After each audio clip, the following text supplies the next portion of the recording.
जय भीम, जय भारत, जय संविधान। और आज का जो लाइव है वो विषय मैंने आप लोगों को बता दिया है। लिख के जब मैंने लाइव की घोषणा की तब भी बता दिया था और मैं दोबारा बता देता हूं कि आगरा जनपद जो उत्तर प्रदेश में, वहाँ पर भाई अरुण वाल्मीकि जी की हत्या हुई है। और मैं बाकी बातें आपके सामने रखूंगा।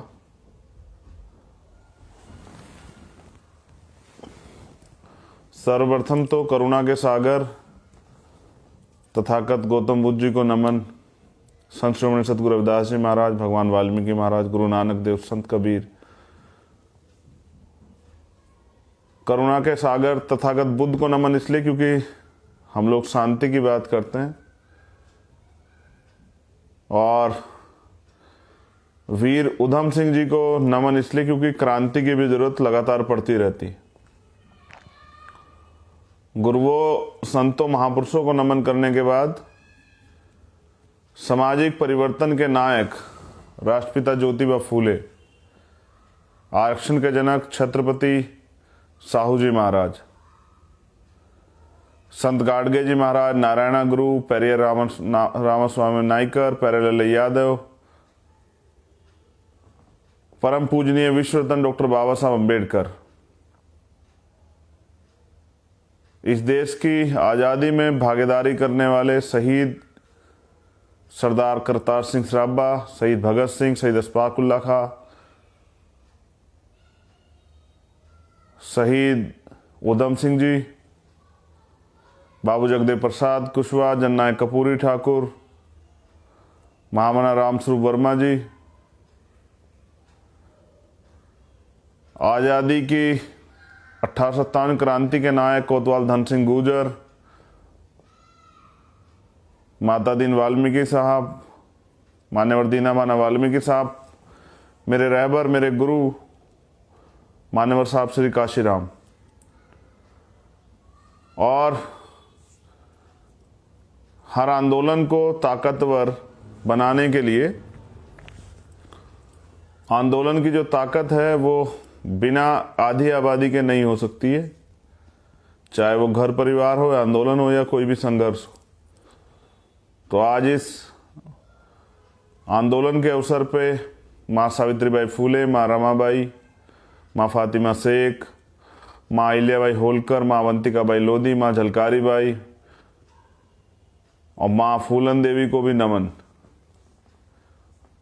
माँ उदादेव पासी, जो भी वीरांगनाएं या महापुरुष बिरसा मुंडा, जो भी महापुरुष हमारे तांता भील हुए हैं जिन्होंने सामाजिक परिवर्तन के आंदोलन को आगे बढ़ाने का काम किया, मैं आप सबको नमन करता हूं और आज के अपनी बात की शुरुआत करता हूं। साथियों, आपसे कुछ दिन पहले हम लोग आगरा गए थे। आगरा में एक प्रकरण जो है हुआ था और मैं जौनपुर से सीधा गया था आगरा। आगरा में भाई अरुण वाल्मीकि जी की हत्या हुई थी पुलिस द्वारा, और वहाँ यूनिट तो पहले लग गई थी, लेकिन मामले की जब गंभीरता का पता लगा तो मैं स्वयं वहाँ गया। हमारी उत्तर प्रदेश की पूरी यूनिट थी भीम आर्मी आज़ाद समाज पार्टी की। मैं अपने परिवार से मिला, मेरी बात हुई परिवार से, और जब मैंने वहाँ जाके जाना तो मुझे एहसास हुआ कि कितना दुख तकलीफ जो है उस घर में हुआ है। एक झूठा इल्ज़ाम लगा के भाई अरुण को पुलिस द्वारा अरेस्ट किया गया और उनके साथ उनके पूरे परिवार को, फिर उनकी बहन को, उनके परिवार को, उनके रिश्तेदारों को। मतलब एक 25 लाख रुपए की चोरी के मामले में पहली बार मैंने सुना कि 40 लोगों को अरेस्ट किया गया। यहां ये भारत है जहां कई कई लाख करोड़ रुपए लेके सरकार के चहीते लोग निकल गए। ना कोई कार्रवाई होती है, ना कोई बातचीत होती है, ना कोई सवाल होता है, ना किसी को गिरफ्तार करता है। मगर अरुण भाई के परिवार के 40 लोगों को, जिसमें 27 पुरुष थे और 13 महिलाएं थी।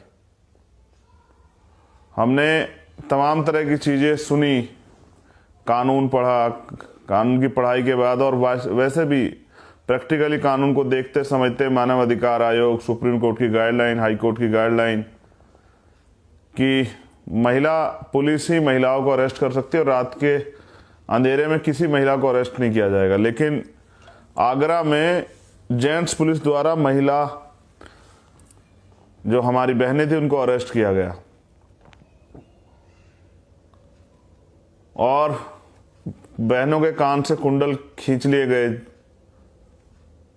अरुण भाई की पत्नी को, जो कि जिसकी 30 दिन की बेटी है अभी, अरुण भाई का परिवार जो है उसमें उनकी जो पत्नी है उनकी डिलीवरी हुई थी अभी, उनकी 30 दिन की बेटी, 3 बच्चे अरुण भाई के हैं।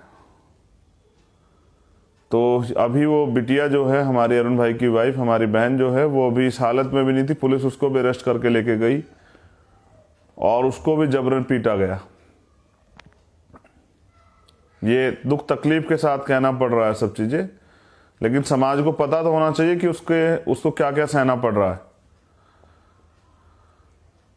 मैं अपनी बात को आगे भी रखूंगा, लेकिन और बातें क्लियर कर देता हूं। पुलिस द्वारा घर का एक एक कोना छाना गया। जो अलमारी घर में थी उस अलमारी का लॉकर तोड़ लिया गया, उसका गेट तोड़ दिया गया, सारा सामान चेक किया गया। और अरुण के एक भाई जो बड़े हैं, उनकी बिटिया की शादी है, उनके शादी का सामान रखा गया था, वो पुलिस ने जब्त कर लिया। वो सारा सामान पुलिस ले गई। जितने रिश्तेदारों को उनको पकड़ कर उनके घर में भी इस तरह का, जैसे डाका डाला जाता है, इस तरह का माहौल बनाया गया। और ये जो चोरी है ये हुई थी मालखाने से। अरुण भाई जब 12 साल के थे तभी उस थाना क्षेत्र में काम करने लगे। और हर जो कोई आदमी जिस नीयत का होता है, नेचर का होता है, उसकी प्रकृति होती है, मतलब उसका नेचर होता है ये कि वो अगर उसने कोई अपराध किया है तो पहले भी उसका इतिहास खंगाला जाता है, क्या उसने पहला कोई ऐसा अपराध किया था। तो एक आदमी जिसकी आजीविका वहां से चलती है, वो चोरी जैसे कृत्य पे को करने का काम करे, ये बड़ा सोचने का विषय है। कभी अरुण के खिलाफ कोई सिंगल कंप्लेन भी नहीं थी। बस पुलिस को मोहरा चाहिए था, जिन्होंने ये किया था उनको बचाना था, और एक मोहरा चाहिए था। और वो भी मोहरा सिर्फ इसलिए चाहिए था कि ऊपर के अधिकारियों को बताया जाए कि भाई हमने चोरी करने वाले गिरफ्तार कर लिया। सच तो ये है कि अरुण भाई ना तो चोर थे, ना उन्होंने चोरी की थी। लेकिन हमारे यहाँ कहना, गरीब पे सबका जोर होता है, और गरीब भी वो जिस भारत की जाति व्यवस्था में जो दलित जाति से हो, तो इसके लिए तो यही सबसे बड़ा अपराध है कि वो दलित जाति में पैदा हुआ।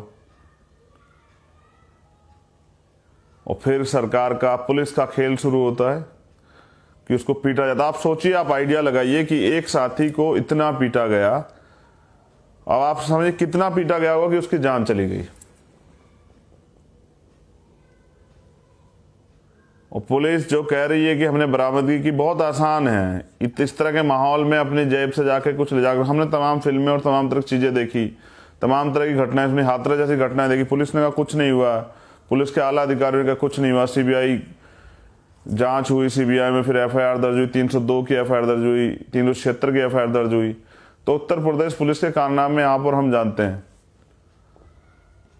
तो वहाँ क्या बरामदगी कैसे हुई, किसने कराई, ये सब चीज़ें हम इस बात को वो कहें, जब पुलिस की जांच होगी आगे कोर्ट के द्वारा, सब चीज़ें दूध का दूध पानी का पानी हो जाएंगी।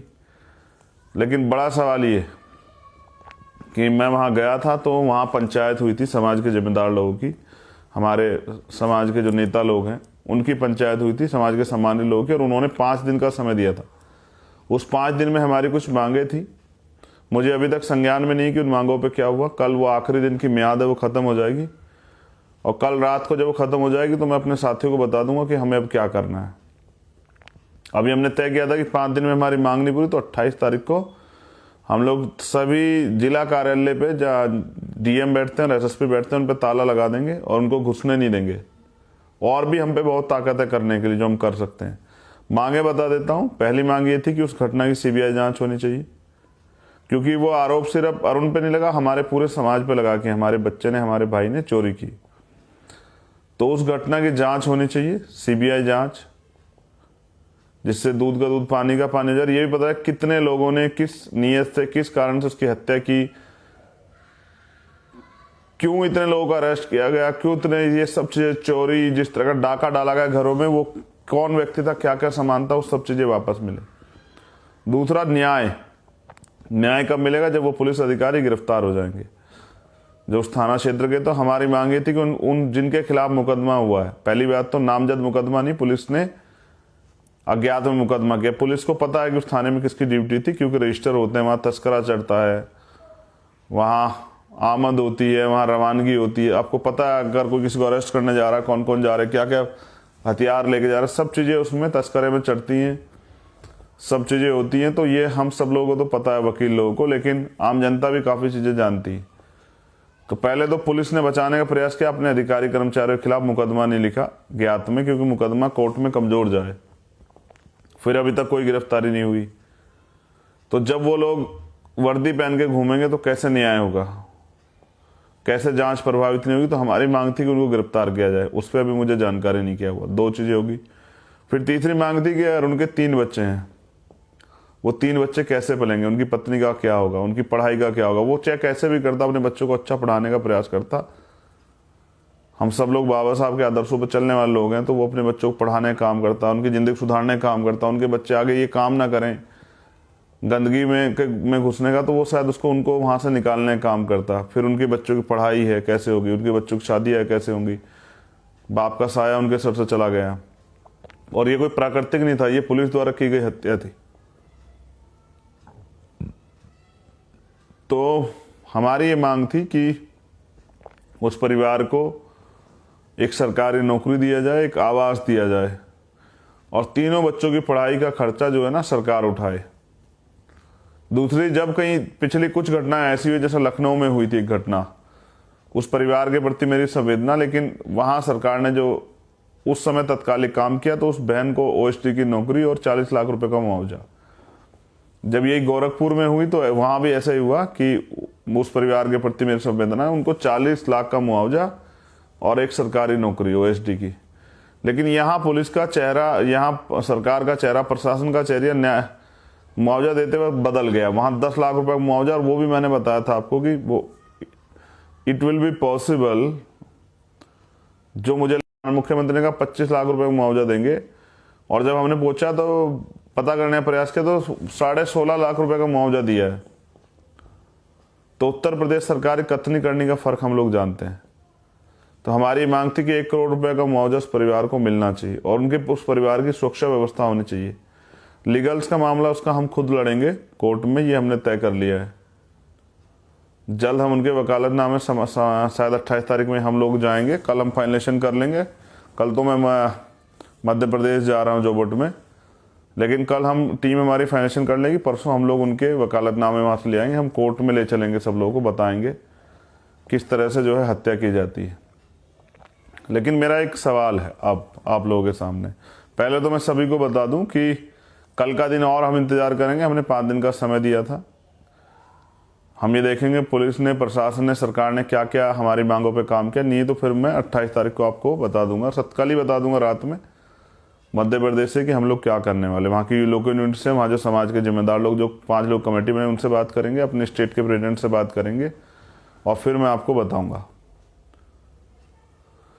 और मैं जानता हूँ मांगने से यहाँ कुछ नहीं मिलता, छीनना पड़ता है, और जिसमें दम होता है वो छीन लेता है। मैंने उस दिन भी कहा था कि अगर पुलिस के लोग ये कहते कि हम न्याय नहीं देंगे, हम में दम होगा तो हम छीन लेंगे, नहीं दम होगा तो हम अपने लोगों की लाशों पर रोते रहेंगे। ये मेरा मत था कि भाई अगर ऐसा होता है तो हम लोग इस तरह का वो करेंगे। तो मैं समझता हूं, काशीराम साहब कहते हैं जो कौम अन्याय अत्याचार के खिलाफ आवाज नहीं उठाती वो लाशें उठाती है, और वो भी कौम लाशें उठाती है वो जो लड़ती है। क्योंकि जब आप अपने जीवन को, पुराने इतिहास को बदलने काम करोगे, हक अधिकार की लड़ाई लड़ोगे, तो आपको ये सब चीजें सहनी पड़ेंगी। लेकिन मैं मेरा सवाल ये है कि इतनी बड़ा समाज है बहुजन समाज, और शेड्यूल कास्ट की आबादी लगभग 22 से 25%, फिर उनको इतनी सरकारें रही, उनके इतने नेता रहे, फिर आज भी उनको क्यों जानवर जैसा समझा जाता है कि कोई भी उनकी हत्या कर दो, चाहे सिंघू बॉर्डर पे कर दो, चाहे आगरा में कर दो, चाहे उनके घर जला दो, चाहे हरियाणा की तरफ सामाजिक बहिष्कार कर दो, चाहे जमीन के ऊपर आदिवासियों के कत्ल कर दो, उनके घर छीन लो, उनकी हत्या कर दो। तो ये जो लोकतंत्र में जिनके पास वोट होता है, उनका राज होता है, ये सब चीजें कहाँ लगती हैं? मैं समझता हूं, मुझसे कुछ सवाल थे कि भाई आप जो हैं सभी घटनाओं में जाते हैं, मोस्टली मेरा प्रयास रहता है, बेसिकली मैं वहां जाता हूं जहां न्याय नहीं हो रहा होता है, जहां हमारी टीम या और लोग मिलकर न्याय की उम्मीद बढ़ रही होती, न्याय हो रहा, तो वहां मुझे जाने की जरूरत नहीं होती। लेकिन जहां नहीं हो रहा होता है, जहां अन्याय किया जाता है, एक तो अपराध हो जाता है, उसके बाद सरकार उसको छिपा रही होती है, अपराधियों का संरक्षण कर रही होती, तो फिर मुझे वहां जाना पड़ता। चाहे वो पलिया हो, प्रधान जी का मामला मुन्ना पासवान जी का, चाहे सत्यमेव जयते प्रधान जी की हत्या हो, चाहे हाथरस हो, चाहे लखीमपुर खीरी हो, चाहे आगरा हो, चाहे और कोई मामला हो, चाहे जमा मस्जिद हो, तो जहां मुझे लगता है कि नहीं न्याय हो रहा, तो वहां फिर मेरा जाना जो है वो हो जाता है। लेकिन मेरा ये जो सवाल है आप लोगों से, वो ये है कि भाई अभी मेरे पास क्या ताकत है कि जब कोई अन्याय अत्याचार हो जाएगा तो मैं जाके न्याय दिलाऊंगा, जब मेरे लोगों की जान चली जाएगी तो मैं रोऊंगा, जाके चिल्लाऊंगा, लड़ूंगा, संघर्ष करूंगा, आंदोलन करूंगा, धरने करूंगा, जाम लगाऊंगा, उसके एवज में सरकार मुकदमे करेगी, गिरफ्तारियां करेगी, सब चीजें करेगी। मैं मानता हूं कि अभी हम लोग सरकार में नियम से सहनी पड़ेंगी, लेकिन क्या नौजवानों से मैं पूछना चाहता हूं, क्या हम इनको रोक नहीं सकते हैं? बेसिकली ना, मेरी लड़ाई हत्या होने के बाद, रेप होने के बाद, घर जलाने के बाद वहां जाने की नहीं है। ये तो हम हजारों साल से सहते आ रहे हैं, संविधान के आने के बाद भी, लागू होने के बाद भी, ये तो हम चीजें सही रहे हैं। मेरी लड़ाई ये है कि अब ये खत्म होना चाहिए। बेसिकली हमें इंसान समझा जाना चाहिए, अब ये खत्म होना चाहिए। अब ये जो जिसका मन आता है जुल्म जाति बहिष्कार, ये सब चीजें कर लेते, ये सब चीजें खत्म होनी चाहिए। अब वो समय चला गया है, ये आजाद भारत है, 21वीं सदी है, भारतीय संविधान है, हमें अधिकार हैं, तो अब ये खत्म होना चाहिए। बहुत हो गया है, हम भी इंसान हैं, हमारे साथ इंसानों जैसा व्यवहार होना चाहिए।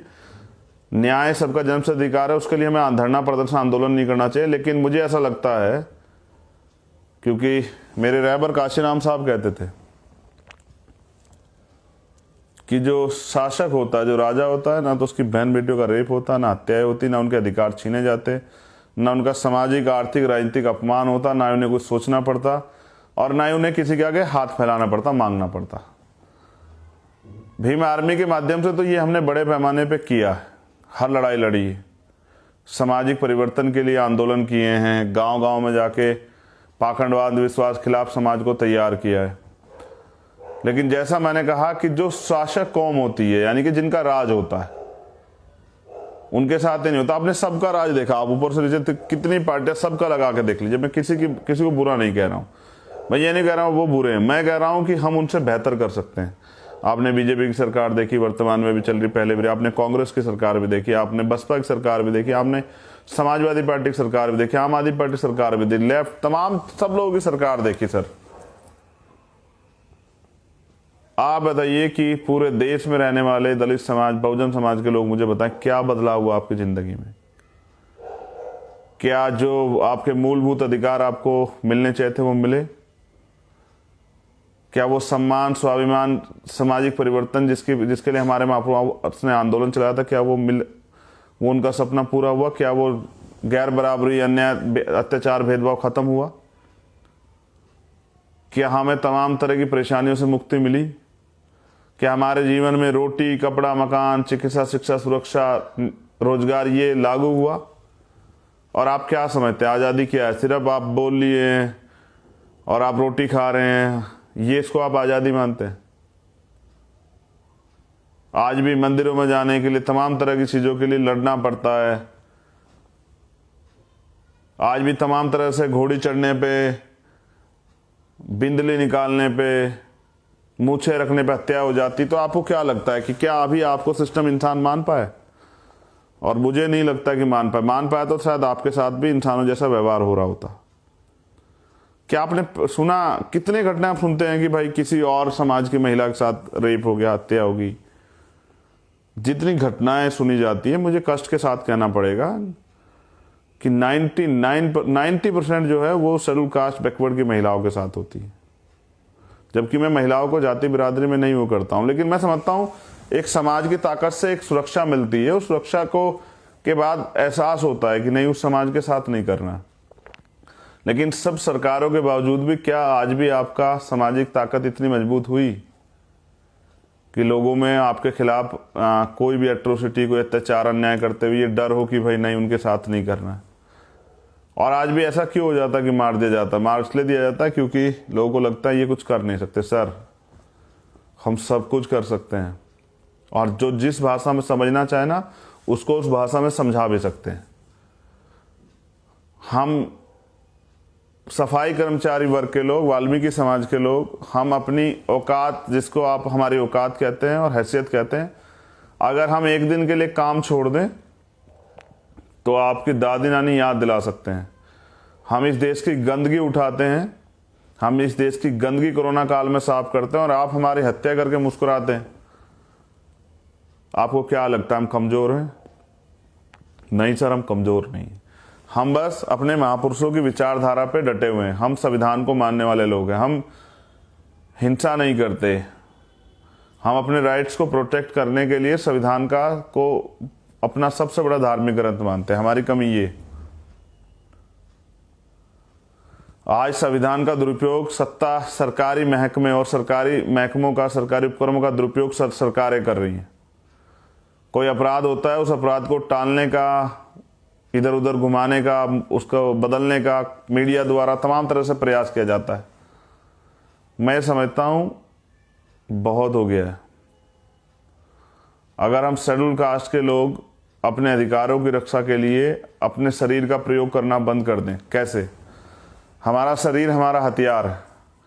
जो काम हम क्या खेतों में मेहनत मजदूरी का, सफाई का जो हम करते हैं ना, अगर उसे बंद कर दें और 10 दिन के लिए बंद कर दें, हाँ, हो सकता है कि हमारे पेट में हमें रोटी ना मिले, लेकिन आपको एहसास हो जाएगा कि आपकी हैसियत नहीं वो काम करने की। ये भारत है, दुनिया में काम होता है, दुनिया में सफाई का काम होता है, वहाँ सम्मान मिलता है, वहाँ तनख्वाह उनको 3-3 लाख रुपए मिलती है, वहाँ उनको उनकी रिस्पेक्ट होती है, वहाँ परिश्रम की कीमत है, वैल्यू है, वहाँ इंसानों की वैल्यू। यहाँ जानवरों की वैल्यू है, इंसानों की वैल्यू नहीं है जाति की वजह से। और यहाँ जो आदमी सबसे मेहनत काम करता है उसको सबसे नीच समझा जाता है। तो हम बहुत कुछ कर सकते हैं सर, और हम कर भी रहे हैं, हम प्रयास में भी लगे हैं। जिस दिन ये टुकड़ों बटा समाज इकट्ठा हो जाएगा, हमने भीम आर्मी इसलिए बनाया कि समाज एकजुट हो, क्योंकि बाबा साहब अम्बेडकर कहते थे कि बिना सामाजिक एकता के राजनीतिक एकता वो पेड़ पौधा जो हल्के के हवा के झोंके से गिर जाएगा।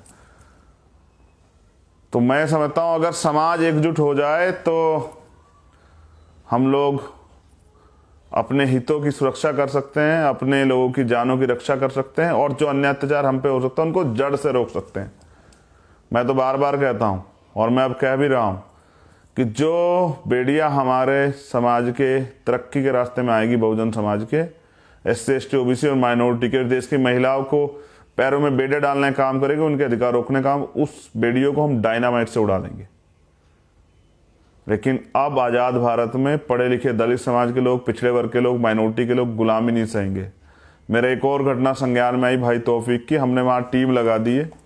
जैसे उसकी पूरी जानकारी हो जाएगी हम लोग उस पर मूव करेंगे, हम लोग उस पर पक्ष रखेंगे, हमारी टीम वहाँ जाएगी भी, मैं खुद भी जाने का प्रयास करूँगा। अकेला आदमी उस सब जगह नहीं जा पाता भाई। आप सब लोग खुद जुड़िए आंदोलन से और इस ताकत का प्रयोग कीजिए, आप जाइए, आपकी सुनवाई होगी। लेकिन मैं फिर आपसे कह रहा हूं कि एक तरफ भारतीय जनता पार्टी संविधान खत्म कर देना चाहती है और वो प्रयास कर रही है, और अगर आज हमें लड़ने का अधिकार भी है तो इस संविधान से आप लोगों को लड़ना पड़ेगा, तैयार रहना पड़ेगा। आगरा के लिए क्या वो होगा, मैं कल टीम से बात करके वहाँ के अपने पंचायत के जो मान्य समाज के जो सम्मानित लोग हैं उनसे बात करके आप लोगों को बता दूंगा क्या प्रोग्रेस हुई है। और अगर नहीं प्रोग्रेस हुई तो फिर एक ऐसा आंदोलन होगा जो इतिहास में आगरा में नहीं हुआ था। फिर कोई अधिकारी कर्मचारी चैन से नहीं सोएगा वहाँ कुर्सियों बैठ के, एसी की हवा नहीं लेगा। जब हमारे लोगों की लाशों के साथ ये होगा, उनको उनकी ज़िंदगी के साथ ये होगा, हमारे बहनों के साथ माताओं के साथ ये होगा, तो मैं इस समाज का बेटा होने के नाते ये वादा करता हूँ कि हम लोग चैन से नहीं बैठेंगे और ना उन लोगों को चैन से बैठने देंगे, सोने देंगे जिन्होंने हमारे परिवारों की हत्या की है। लेकिन मैंने फिर आपसे एक दोबारा दोहरा रहा हूँ कि शासक कौम बनना पड़ेगा आपको। आपकी इतनी आबादी होने के बाद भी आप पे अत्याचार नहीं रुक रहे हैं, आपकी तमाम सरकारें रही हैं तो कोई भी परिवर्तन नहीं हुआ, क्योंकि आपकी सामाजिक हैसियत अभी नहीं बनी है। सामाजिक हैसियत बनेगी जब आप सामाजिक रूप से एकजुट हो जाओगे। मेरा बहुजन समाज के लोगों से हाथ जोड़ के निवेदन है कि आपकी समस्या एक जैसी है, आपके अधिकार एक जैसे लोगों ने छीने हैं। आपकी तरक्की के रास्ते एजुकेशन से खुलेंगे तो आप लोगों को एकजुट होना चाहिए। दलित, पिछड़े वर्ग के लोगों को, माइनॉरिटी के लोगों को, मुस्लिम, सिख, जैन, बौद्ध, पारसी, आप सब लोगों को एकजुट होना चाहिए। और आपको एकजुट इसलिए भी होना चाहिए कि जिस देश में आप रहते हैं उस देश में इस तरह की चीज़ें हैं, उसके खिलाफ भी आप लोगों को लड़ना चाहिए, उसको सुधारना चाहिए। कब तक आप इसको किसी और के भरोसे सोच के बैठ रहे हैं कोई और आके सुधारेगा? कोई नहीं सुधारेगा। जिसको परेशानी है उसको ज़्यादा सुधारना पड़ेगा। काशीराम साहब कहते थे जिसको ज़्यादा पीड़ा है वो ज़्यादा काम करेगा। तो जिनको ज़्यादा पीड़ा बहुजन समाज के लोग, उनको ज़्यादा काम करना चाहिए। अगर आपको लगता है कि जिनको इस समस्या से पीड़ा नहीं वो इसको सुधारेंगे तो ऐसा नहीं होगा। तो मेरी बहुत बहुत मंगल कामनाएं। आप लोगों ने मुझे सुना। आगरा के लोगों से विशेष कह रहा हूँ, तैयारी करके रखिएगा। सरकार अगर ये सोच बैठी है प्रशासन की कुछ नहीं होगा, झूठे वादे करके छोड़ देंगे, तो वो दिन चले गए। हमारे जो सीनियर लोग थे उन्होंने किस तरह से अपनी ज़िंदगी जो है ना जी, कितनी परेशानियों का सामना किया, तब एजुकेशन की कमी थी। आज हम लोग पढ़ लिख चुके हैं। पढ़ा लिखा समझदार नौजवान ना आप गुमराह होगा, ना बेवकूफ़ बनेगा, ना आपके झूठे वादों में आएगा और ना ही अपने अधिकारों को छीनने देगा किसी को। तो अरुण भाई को इंसाफ दिला के रहेंगे। आप सब लोग कमर कस के रखें और मेहनत बना के रखें और अपने अधिकारों की रक्षा के लिए ये भी मन बना के रखें कि अगर एक दो चार दिन काम छोड़ना पड़े तो जैसा मैं कहता हूं कि आदमी भूखे पेट तो रह सकता लेकिन अपमानित होकर नहीं रह सकता, ये अपमान है। हम अपने बच्चों की रोटियों की व्यवस्था खुद कर लेंगे, एक दूसरे के एक टाइम की, बड़े लोग कम रोटी खा के अपने बच्चों को रोटी खिला के, लेकिन हम अगर आज नहीं लड़े तो कल फिर किसी और भाई के साथ ऐसा होगा। लड़ाई इसलिए तो मैंने कहा हम तो चाहते हैं कि जड़ से रुक जाए, लेकिन जड़ से तब रुकेगा जब आपके हाथ में पॉलिटिकल की आ जाएगी, जब सत्ता में आप बैठे होंगे और जब आप अपने लोगों की रक्षा करोगे और जब आप अपने लोगों के लिए कानून बनाओगे। आपको समस्या है ना सफाई कर्मचारी के ठेकेदारी काम से, तो अपनी ताकत बनाइए। और जैसा मैंने कहा था, मैंने तो वादा भी किया था, एक झटके से ख़त्म कर देंगे। ठेकेदारी व्यवस्था नहीं चलेगी, निजी सबका नियमितीकरण होगा। और ये पूरे देश के लिए, कोई ठेकेदारी पे काम नहीं करेगा सफाई कर्मचारी का, और कोई भी संविदा के काम के नाम पे सरकारी नौकरियों को नहीं ख़त्म किया जाएगा। नौजवानों को बेरोजगार नहीं घूमने दिया जाएगा, महंगाई से निजात दिलाई जाएगी। महिलाओं की सुरक्षा होगी, उनके अधिकारों की रक्षा के लिए, उनको आगे बढ़ने की तरक्की के रास्ते उनके लिए खुले, इसके लिए काम होगा। अच्छे स्कूल्स बनाए जाएंगे कि सरकारी स्कूलों में प्राइवेट स्कूल जैसी पढ़ाइयाँ हों। अच्छे हॉस्पिटल बनाए जाएंगे कि गरीबों को भी अमीरों जैसा इलाज मिल सके, उनकी जान बचाई जा सके। टोल खत्म किए जाएंगे जिससे कि आपकी ज़िंदगी का जो आपकी मेहनत का पैसा वो ऐसे ना खराब हो। बहुत सारी चीज़ें हैं। तो मैं पॉलिटिकल ज़्यादा बात ना करते आपसे निवेदन करूंगा, इस लड़ाई को लड़ें। और आगरा के लोगों से मेरा निवेदन है, आगरा तो राजधानी है आपकी दलितों की, मजबूती से तैयार रखें। कल का दिन पुलिस के पास है, हमने उनसे 5 दिन दिए थे, 5 दिन उनके, छठा दिन हमारा। छठे दिन हम उन्हें बताएंगे कि हम अधिकार छीन के लेना भी जानते हैं। जय भीम, जय भारत, जय संविधान।